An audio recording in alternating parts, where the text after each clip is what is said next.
Hari ini luar biasa ya. Puji Tuhan. Hari ini saya benar-benar sangat excited banget karena habis ini kita makan. Bukan hanya makannya saja, tetapi pertama kalinya kita adakan breakfast gathering untuk bahasa dengan konsep seperti ini. Dan saya berterima kasih buat semua Bapak Ibu yang semangat, yang excited untuk terlibat dalam breakfast gathering hari ini. Sebelum saya masuk dalam firman Tuhan, saya ingin mengawali dengan doa karena beberapa hari sebelumnya saya baru sadar setelah nonton khotbah saya sendiri, oh iya saya lupa berdoa. Sangat tidak rohani sekali. Oke, mari kita berdoa pagi hari ini. Bapa dalam surga, tempat dan waktu Tuhan kami persilahkan untuk Engkau yang beracara, untuk Engkau yang bekerja Tuhan. Kami tidak mau hanya datang pagi hari ini sekedar datang sebagai rutinitas saja, tetapi kami mau Tuhan kami mau Engkau Tuhan, kami mau Engkau dalam hidup kami. Berbicara Roh Kudus, kayak buka ruang sebebas-bebasnya. Ini jemaat-Mu, ini semuanya adalah domba-domba-Mu Tuhan. Biarlah Engkau yang berbicara kepada setiap dari kami semua. Biarlah firman ini menjadi berkat bagi hidup setiap dari kami. Di dalam nama Tuhan Yesus Kristus kami berdoa. Haleluya. Amin. Oke, siapa yang masih ingat dengan khotbah minggu lalu atau cuman saya aja yang ingat? Saya rekap aja supaya merefresh memori. Kalau ingat minggu lalu saya bawa burung di sini, 2 burung. Upin dan Ipin yang sekarang sudah bebas, udah dimerdekakan oleh anak-anak New Tribe kita yang kemarin. Mereka excited banget bawa ke depan, lalu mereka buka dan Upin dan Ipin terbang. Saya rekap aja, mungkin Bapak Ibu belum tidak hadir atau lupa. Jadi kemarin itu saya bawa 2 buah burung, 2 ekor burung di dalam sangkar. Lalu saya mengajukan pertanyaan, siapa di sini yang berapa harga yang kita berani bayar untuk kebebasan atau kemerdekaan dari Upin dan Ipin, 2 burung ini. Ada yang bilang 10.000, 50.000, sampai ibu yang mana ya, saya lupa, bilang 500.000 pun rela. Sungguh sangat luar biasa, pecinta binatang banget. Tetapi sekali lagi kita nggak berbicara tentang burung, tetapi kita berbicara tentang manusia atau sesama kita. Berapa harga yang mau kita bayar untuk saudara kita menerima Kristus? Berapa harga yang mau kita bayar untuk orang dimerdekakan di dalam Kristus? Pertanyaan yang menurut saya simple, tetapi kalau saya boleh masuk dalam, saya nanya sama istri saya, berapa rupiah misalnya? Anggaplah kita masukkan dalam uang, karena uang bisa sesuatu yang bisa kita pegang ya. Berapa rupiah? 10 juta, 100 juta? Ternyata mulai bikin deg-degan. Dan istri saya dengan simpelnya bilang, ya saya kalau mau kasih semua juga kalau orang dijamin terima Kristus kita akan bayar. Tapi buat saya tidak. Kenapa? Karena setelah saya renungkan, harga tersebut ada limitnya yang ketika melewati limit tersebut akan membuat saya tidak nyaman, akan membuat saya keluar dari comfort zone saya. Kemarin saya ada berbicara sama salah satu teman, dia bilang gini, ya aku suka sekarang pelayanan, kenapa gitu, nggak kayak dulu lagi, kenapa? Iya soalnya datang pelayanan habis itu pulang. Kalau dulu ada seperti kayak tanggung jawab. Banyak orang mau melakukan sesuatu untuk orang lain, hanya sebatas comfort zone mereka. Tetapi ketika ada tanggung jawab lebih untuk keluar dari zona nyaman atau ketika itu ada harga yang harus dibayar sehingga kita tidak lagi sama seperti sebelumnya, kita biasanya tidak mau. Ada amin? Atau saya saja, saya nggak tahu. Ada harga yang harus dibayar, jadi kita tidak mau. Itu mengingatkan saya pada Daud ketika dia ingin mempersembahkan kurban kepada Tuhan, di tanah seseorang, saya lupa namanya siapa, Daud ingin membeli tanah tersebut. Tapi orang tersebut bilang, enggak usah, saya kasih minta tanah ini kepada engkau karena engkau adalah raja ketika engkau ingin mempersembahkan kurban kepada Tuhan. Daud berkata, enggak. Aku tidak mungkin mempersembahkan sesuatu kurban kepada Tuhan tanpa mengeluarkan biaya. Aku enggak mau gratisan untuk Tuhan. Jadi ada harga yang Daud mau bayar karena ini untuk Tuhan. Pertanyaan ini merefleksikan saya tentang apa yang Yesus lakukan dalam hidup kita semua. Dikatakan bahwa di 2 Filipi bahwa hendaklah kamu dalam hidupmu bersama-sama menaruh pikiran dan perasaan yang terdapat juga dalam Kristus. Yang walaupun dalam rupa Allah tidak menganggap kesetaraan dengan Allah sebagai milik yang harus dipertahankan. Melainkan telah mengosongkan dirinya dan mengambil rupa sebagai hamba.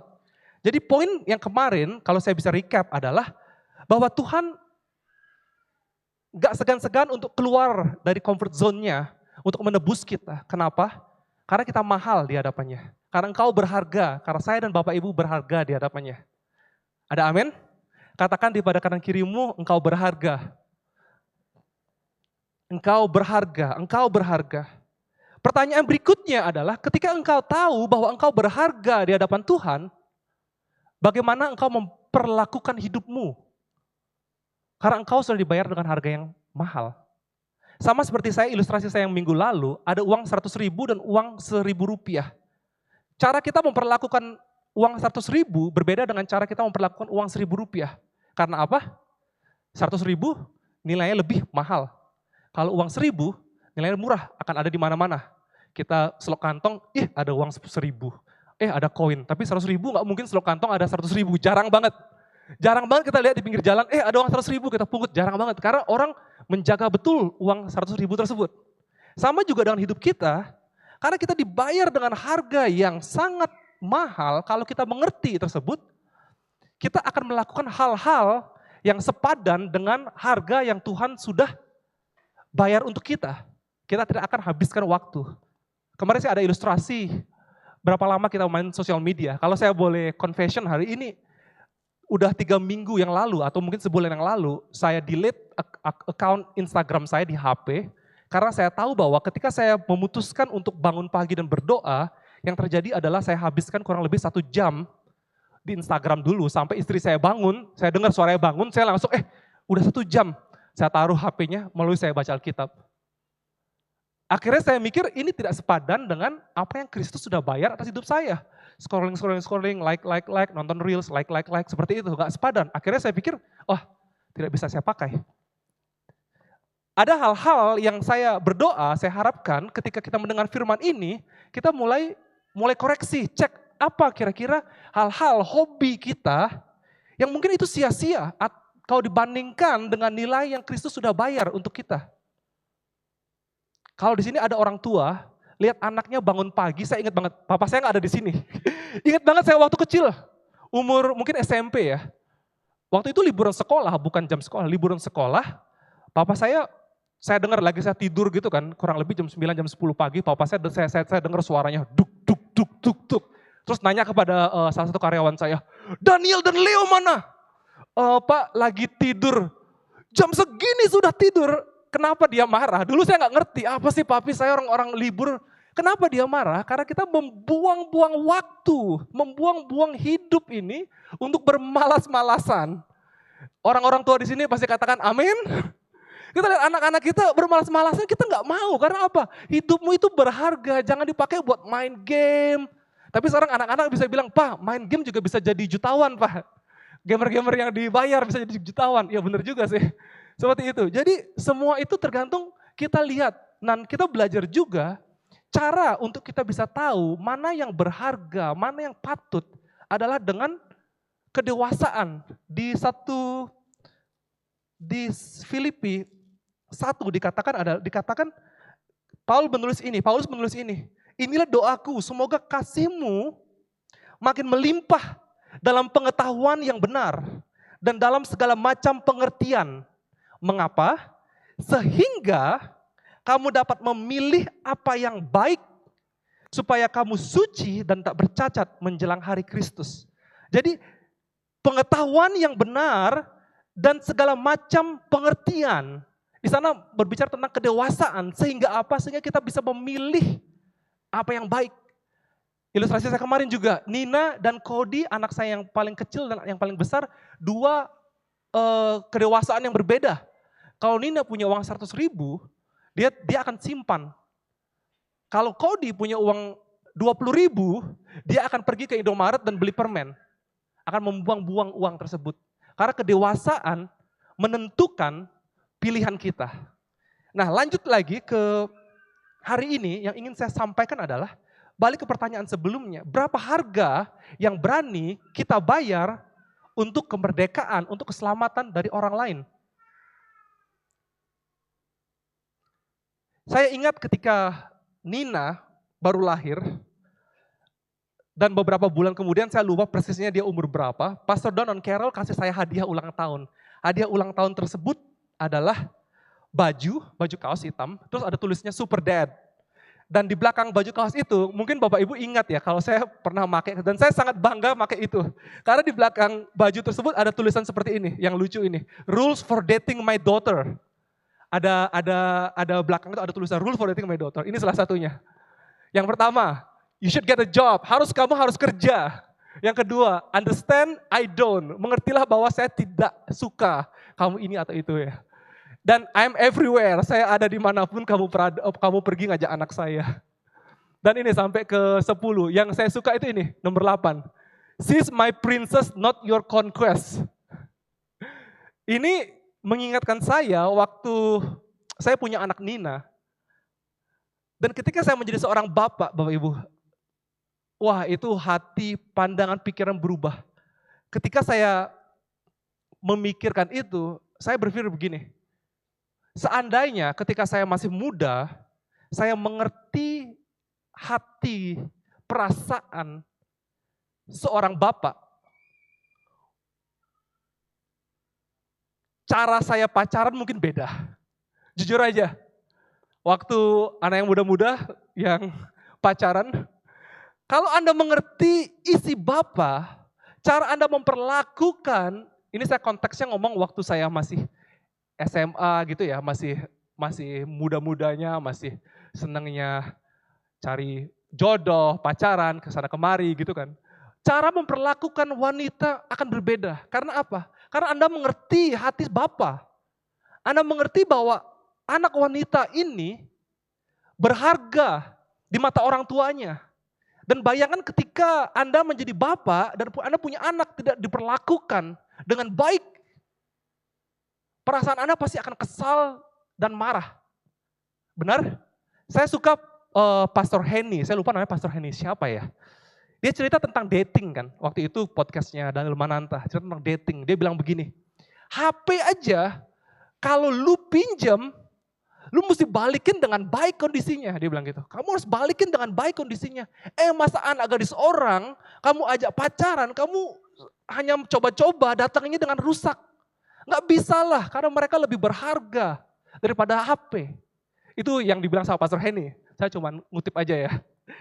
Jadi bayangkan kalau sekarang kita bandingkan dengan pikiran perasaan Bapak. Orang-orang di sekitar kita, saudara kita, staf kita, suami istri kita, anak-anak kita, itu berharga di mata Bapak. Ketika kita tahu bahwa orang tersebut sangat berharga di mata dia, di mata Bapak, bagaimana sikap dan tindakan kita memperlakukan mereka?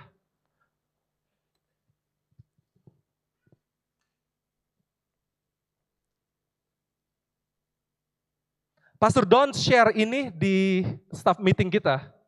Dia berbicara tentang honoring one another, menghormati. Saya jadi bingung bahasa Indonesia honoring apa ya? Honoring merespect, menghargai, menghormati. Berbeda dengan respect, honor, respect, oke, anyway. Menghormati, kita pakai bahasa Indonesia terjemahannya adalah menghormati atau mengasihi orang lain. Pastor Don berkata bahwa kita menghormati, mengasihi mereka bukan karena perbuatan mereka. Wow, bukan karena apa yang mereka telah lakukan, tetapi karena image Tuhan, gambaran Tuhan itu ada dalam hidup mereka. Karena mereka diciptakan segambar dengan rupa Allah. Bagaimana kita memperlakukan orang yang segambar dengan rupa Allah, dengan honor, kita tidak tidak gossiping tentang mereka. Kita tidak ngomong di sebelah mereka atau memandang mereka rendah hanya karena mungkin karena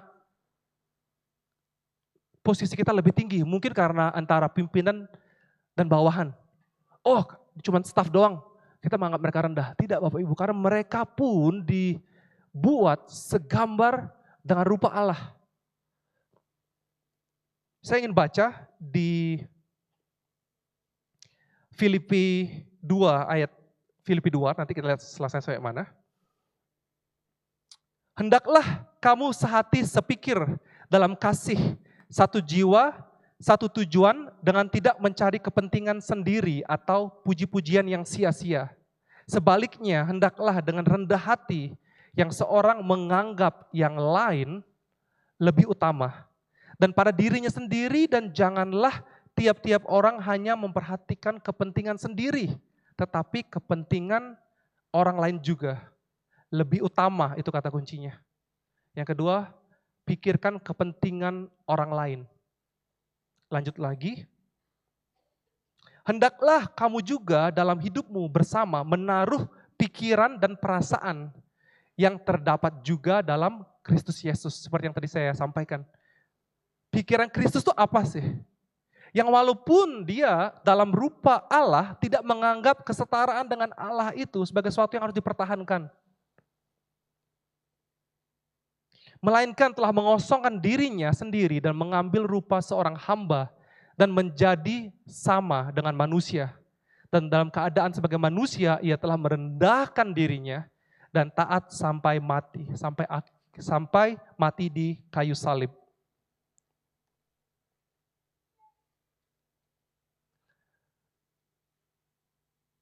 Ini yang Yesus berikan contoh kepada kita semua, bagaimana yang seharusnya desain segambar dengan Allah, desain kita itu, bagaimana kita harus hidup. Dikatakan bahwa Yesus adalah yang sulung, yang utama. Dan kita menjadi saudara-saudaranya, bagaimana dia memberikan gambaran bagaimana kita harus hidup. Akan tetapi kalau kita lihat di zaman sekarang kita berada, apalagi dengan sosial media yang begitu kencangnya, sepertinya kita tidak lagi, tanpa kita sadari, kita tidak lagi melihat outward, kayak melihat keluar, tetapi lebih ke dalam. Saya, dan saya. Mungkin kita tinggal di Indonesia, kita punya budaya yang lebih tidak individualistik seperti di luar.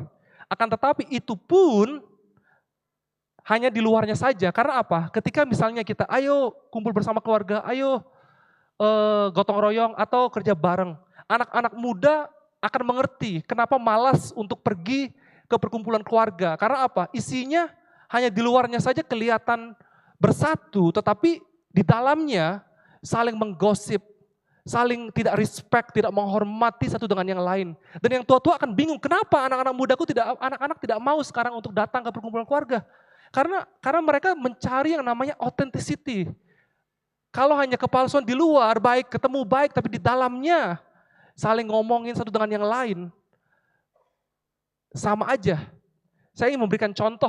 Ada sebuah kiasan, sebuah perkataan dalam bahasa Inggris mengatakan bahwa the world is not revolve around you. Dunia ini tidak berputar di sekelilingmu. Saya ada contoh. Ini untuk mengilustrasikan gimana hidup kita tanpa kita sadari. Itu ada dunia ya, planet, ada matahari, ada planet-planet. Anggap ini saya mataharinya, dan ini planet-planetnya. I think I need your help dah. Oke. The world is not revolve around you. Tetapi yang sering terjadi adalah segala hal di sekitar kita, semua itu tentang saya, dan saya. Contoh misalnya, yang pertama misalnya ini, salib ya, ini melambangkan tentang kekristenan kita. Ketika kita menerima Yesus, tujuannya untuk apa? Supaya saya masuk surga. Benar? Ketika kita membawa persembahan, perpuluhan, supaya saya diberkati. Ketika saya datang untuk pelayanan, supaya saya dikasihi Tuhan. Motivasi yang terjadi adalah semua tentang saya, dan saya. Dalam keluarga, anak-anak harus menjadi anak yang baik, menjadi anak yang pintar. Supaya apa? Supaya saya tidak malu dengan tetangga. Supaya saya tidak malu dengan keluarga. Ketika kamu misalnya, wah anak saya lulusan kedokteran misalnya. Bangga orang tua. Semuanya balik lagi tentang apa? Dirinya. Jangan bikin malu keluarga. Supaya saya nanti, di mana muka saya taruh. Semua tentang saya, dan saya. Dalam pekerjaan, Tuhan berkati pekerjaan saya. Supaya apa? Supaya saya bisa ganti HP. Supaya saya bisa hidup enak, supaya saya bisa jalan-jalan ke luar negeri. Berikutnya, dalam komunitas, itu pun seperti itu. Cari komunitas, supaya apa? Supaya dapat koneksi, supaya saya bisa dapat koneksi dalam bisnis.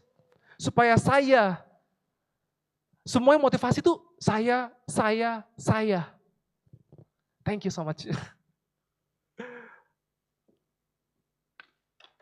Ketika saya merenungkan ini, jujur itu bukan kayak saya nggak lakukan ini semua. Wah, hampir semua saya pun ketika merenungkan ini semua tentang diri saya, dan diri saya. Ketika pelayanan datang ke gereja misalnya, kok ibadahnya kurang ngeroh ya, jadi saya nggak ada connect sama Tuhan. Semua tentang saya lagi. Ketika Tuhan suruh saya, kamu doa dong buat doain orang itu. Oh, saya nggak mau, kenapa? Karena saya malu. Semua tentang saya lagi. Kamu coba datangi orang itu, ajak ngobrol. Nggak mau Tuhan, karena saya sungkan. Semuanya tentang saya.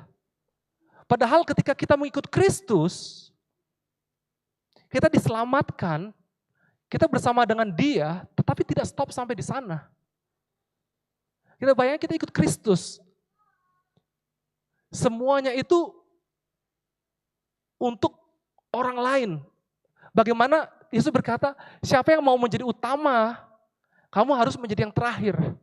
Itu semua itu seperti saya bilang, istilah saya adalah the God's paradox. Bahkan di Filipi 2 pun dikatakan bahwa itulah sebabnya Allah sangat meninggikan Dia dan mengaruniakan kepadanya nama di atas segala nama. Sebabnya apa? Karena Yesus itu turun, akhirnya ditinggikan. Sebuah paradoks yang dalam dunia kita, kalau mau ditinggikan kamu harus nyundul ke atas.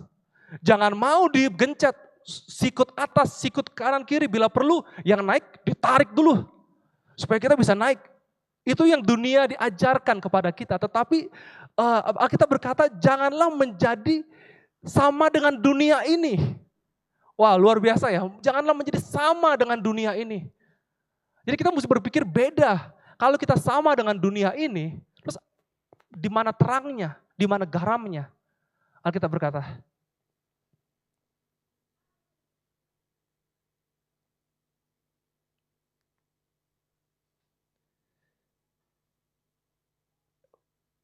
cara pandang tersebut harus saya rubah. Ketika saya memikirkan cara pandang apa yang seharusnya ada dalam kita umat yang percaya Kristus adalah seperti ini. Di slide terakhir, guys. Anda bisa lihat di sini adalah Tuhan, saya, dan orang lain.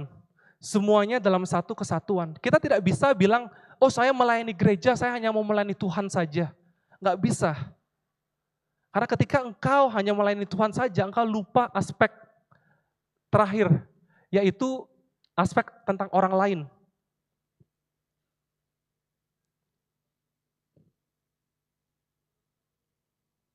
Makanya saya suka ketika dalam persekutuan seperti ini, bukan hanya dari worship leader memimpin Bapak Ibu.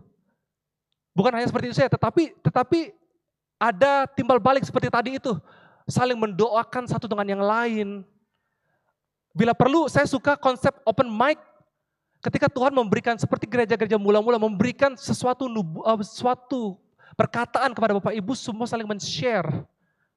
Jadi ada seperti segitiga ini, Tuhan, saya, dan orang lain. Apakah jelas ya Bapak Ibu ya? Makanya juga saya suka yang namanya konsep breakfast gathering. Karena apa? Di sini memberikan wadah atau suatu kesempatan untuk kita saling mengenal satu dengan yang lain, saling melayani satu dengan yang lain. Mungkin kita datang cuma duduk, habis itu pulang, kita nggak kenal satu dengan yang lain. Tetapi ketika ada konsep seperti breakfast gathering, ada komsel yang Bapak Ibu bisa ikuti connect group kita, itu ada kesempatan untuk kita benar-benar bukan hanya kita connect dengan Tuhan, tetapi kita juga connect dengan orang lain, dengan sesama kita, menjadi berkat atas hidup mereka. Menariknya, Yesus pernah bilang begini. Tahu ya, 10 perintah Tuhan. Yang pertama adalah kasihlah Tuhan Allahmu dengan segenap hatimu, dengan segenap akal pikiranmu, dengan segenap akal budimu. Lalu kasihlah sesama manusia. Tapi Yesus mengatakan di Yohanes 13 adalah kasihilah sesama manusia. Saya baca aja ya. Aku memberikan perintah baru kepada kamu, yaitu supaya kamu saling mengasihi. Aku memberikan perintah baru kepadamu, agar kamu saling mengasihi. Sama seperti aku telah mengasihi kamu, demikian pula kamu harus saling mengasihi. Dengan demikian, semua orang akan tahu bahwa kamu adalah murid-muridku, jikalau kamu saling mengasihi. Seperti Tuhan seolah-olah menghapus perintah pertama yang mengasihi Tuhan Allahmu dengan segenap hatimu dan bla bla bla lainnya. Tetapi sebenarnya balik lagi ke ilustrasi tadi ketika saya menjadi seorang bapak, engkau mengasihi Bapa apabila engkau memperlakukan sesamamu dengan baik. Kalau sekarang saya punya HP, Rachel istri saya pinjam HP saya. Ketika dia tidak memperlakukan HP ini dengan baik, dan ketika balik ke saya dengan keadaan rusak, apakah dia respect saya, apakah dia mengasihi saya? Tentu tidak. Tetapi ketika dia tahu bahwa dia menghormati saya, dia mengasihi saya, dia akan memperlakukan HP ini dengan baik. Demikian juga ketika kita memperlakukan orang dengan baik. Kalau kita bilang kita mengasihi Bapa, tetapi memperlakukan sesama kita seperti ilustrasi HP ini dengan tidak baik, bagaimana mungkin kita bilang kita mengasihi Bapa?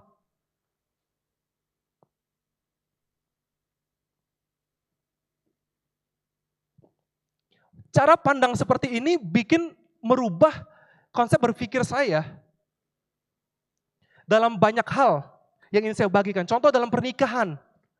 Saya melihat Rachel lagi bukan untuk mendapatkan sesuatu dari dia. Kenapa kamu jadi istri tidak begini. Kamu gak ngertiin saya, semua tentang saya. Tetapi berubah lagi. Ketika saya mau mengerti ini, bahwa dia adalah berharga di mata Allah. Saya mau berubah. Untuk apa? Supaya saya bisa menjadi berkat bagi hidupnya. Kemarin saya lagi bicara sama salah satu saudara saya. Dia bilang gini, sekarang aku ngerti kelemahanku dan aku mau berubah. Ini seorang cowok loh. Kalau cowok-cowok pasti paham. Ketika Anda mengakui kelemahan Anda mengakuinya dan mau berubah, itu ada kerendahan hati di sana. Aku mau berubah supaya apa? Dia bilang, supaya anak-anakku bisa belajar hal yang baik daripada bapaknya. Bukan lagi balik lagi seperti tadi, anak-anak lu harus baik supaya enggak mempermalukan. Tetapi saya mau berubah untuk dia. Luar biasa sekali. Konsepnya mulai berubah. Dan juga saya berbicara sama salah satu orang juga, dia bilang begini, dia seorang businessman yang benar-benar diberkati Tuhan luar biasa. Kalau saya sebutkan nama bisnisnya, saudara pasti akan tahu. Dia bilang begini, bisnis saya harus besar. Dengan tujuan apa? Dengan tujuan supaya karyawan saya bisa membayar dia dengan upah yang baik. Bahkan lebih daripada apa yang pemerintah berikan. Yang pemerintah kasih standar.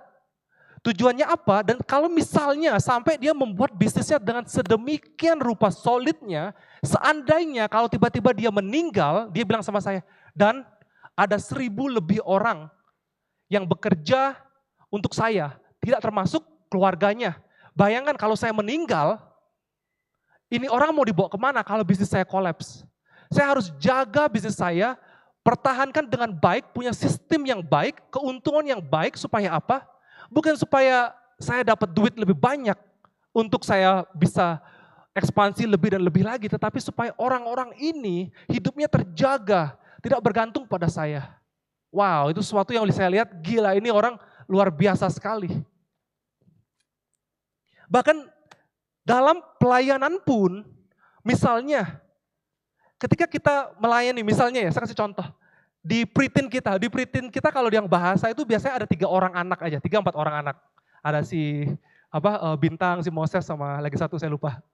Jadi 3 anak itu lucu-lucu banget. Bapak Ibu kalau mau coba tes, kalau berbicara begini, kalau berbicara di sini dengan berbicara di preteen itu beda. Menurut saya lebih berat di preteen karena apa? Karena langsung kena mental. Mereka itu bicara itu tanpa filter. Kalau misalnya Bapak Ibu di sini nggak suka sama khotbah saya atau boring, bisa pura-pura kan, kayak pura-pura mendengarkan, angguk-angguk, atau nggak main HP sedikit, lihat-lihat kan, tapi masih mendengarkan. Kalau mereka enggak, pertama saya khotbah di sana, wah gila. Mereka langsung ketika saya di tengah-tengah khotbah, langsung bilang, Om bosan Om. Waduh. Om bosan Om lapar, kayak gitu. Jadi dengan keluguannya itu langsung kena mental, langsung waduh kena mental. Lagi ngomong di tengah jalan terus dia bilang, sudah selesai Om, kapan selesainya? Mereka sangat lucu Bapak Ibu. Tetapi ini yang mau saya sampaikan, 3 orang pun, jangan melihat, saya melihatnya begitu, setelah saya memahami ini, saya ketika melihat itu, walaupun 3 orang, nggak usah lah cuma 3 orang aja, lebih baik kita gabungin aja, nggak usah ada preteen. Tetapi tidak, bayangkan 3 orang ini berharga di mata Tuhan. Dan ketika kita menaruh value-value yang dari Tuhan atas menanamkan benih-benih kekristenan, benih-benih Kristus atas hidupnya. Dan ketika mereka tumbuh, bayangkan ripple effect-nya. Kita mungkin hanya lihat 3 orang bocil yang udah nggak tahan diam di preteen. Tetapi ketika kita sabar, kita mulai menaruh value-value tersebut. Bayangkan efek ke depannya. Ada sebuah cerita yang menarik, mungkin Bapak Ibu sudah tahu juga. Ada 2 anak muda di Amerika dulu yang datang melihat KKR seorang pendeta. Saya lupa nama pendetanya siapa. Ketika mereka lihat KKR-nya rame banget. Ini 2 anak muda remaja, mereka lihat wah rame banget. Nggak jadilah saya mau pulang. Tetapi ada usher yang stop mereka. Kamu jangan pulang. Sini saya carikan tempat. Sampai sekarang usher tersebut tidak tahu namanya siapa, masih anonymous. Mereka datang, mereka bantu 2 anak muda ini carikan tempat duduk di KKR tersebut. Hanya sesimpel itu saja, kita tidak tahu benih yang ditanamkan. Dan 2 anak muda tersebut memberikan hidupnya untuk Kristus. Dan 2 anak muda tersebut, saya lupa nama satunya, tetapi yang lagi satunya adalah Pastor Billy Graham. Dari satu tindakan yang kelihatannya sepele, dengan baik dilakukan, membuat banyak jiwa diselamatkan. Saya juga ingat ketika saya waktu di Australia, ada sebuah gereja yang setiap minggu saya datang, orang tua pakai kursi roda selalu diam di depan pelayanan sebagai greeters, menyambut dengan senyuman. Yang ingin saya sampaikan adalah sekecil apapun pelayananmu, tindakanmu, jangan disepelekan. Karena apa? Karena kita tidak tahu efeknya. Yang saya bisa bilang adalah sekarang saya tidak ingat lagi khotbah pendeta tersebut apa. Setiap kali saya datang ke gereja tersebut. Tetapi yang saya ingat sampai saat ini setelah 15 tahun adalah senyuman, kehangatan, sambutan dari greeters nenek di kursi roda tersebut.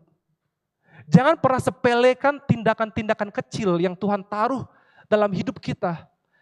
Kita lihat orang lain adalah segambar dengan rupa Allah. Bahkan pada poin di mana, saya akan menutupnya dengan ini, pada poin di mana saya berbicara dengan istri saya, gimana ya seandainya semua studi yang Rachel bisa bahasa Mandarin by the way, saya tidak bisa. Jadi kalau ketemu sama dengan orang Chinese, mereka akan berasumsi saya bisa bahasa Mandarin. Tetapi sebenarnya istri saya, dan ketika mereka tahu saya nggak bisa bahasa Mandarin, mereka akan ngomong berdua, lalu berdua noleh ke saya sampai ketawa, lalu noleh lagi. Seperti saya dibicarain, tapi saya nggak ngerti apa yang dibilang, seperti itu. Nah, yang ingin saya sampaikan begini, Rachel pernah bilang, gimana ya kalau studi saya untuk bisa belajar bahasa Mandarin, segala uang yang keluar, segala jerih payah yang keluar, hanya untuk saya datang ke Bali dan bertemu dengan salah seorang jemaat dulu namanya Tiffany, yang dulu dia dari dari China datang ke Bali hanya untuk berbicara menyelamatkan satu jiwa. Apakah itu worth it? Jawaban saya iya, worth it. Kalaupun kita mengadakan event sebesar-besaran dan hanya satu orang yang datang, tetapi orang tersebut menerima Kristus dan yang diselamatkan, apakah itu worth it? Menurut saya sangat-sangat worth it, sangat-sangat layak. Mari saya menutupnya dengan ini kedua kalinya saya bilang saya menutupnya dengan ini. Semoga tidak ada yang ketiga kalinya. Oke, nih saya tutup bener. Terakhir, mari kita pejamkan mata, tundukkan kepala. Biarlah Roh Kudus yang berbicara. Saya bisa bicara 2 jam, 3 jam, bisa berbicara ke utara, selatan, timur, barat. Tetapi kalau tidak Tuhan yang berbicara di hati kita, sepertinya apa yang saya ucapkan semua akan sia-sia. Mari sama-sama jemaat Tuhan. Saya nggak tahu